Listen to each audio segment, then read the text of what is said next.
Ang terminong Bisaya ay mayaman sa kasaysayan at maraming interpretasyon. Pinaniniwalaang nagmula ito sa salitang Visaya na tumutukoy sa rehiyon ng Visayas sa Pilipinas.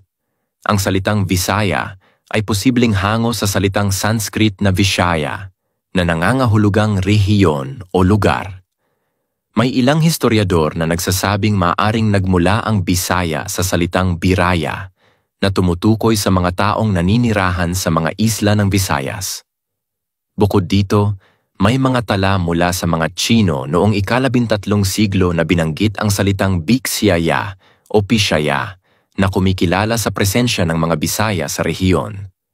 Sa pangkalahatan, ang terminong Bisaya ay tumutukoy sa mga taong naninirahan sa Visayas, kabilang ang mga probinsya tulad ng Cebu, Bohol at Leyte.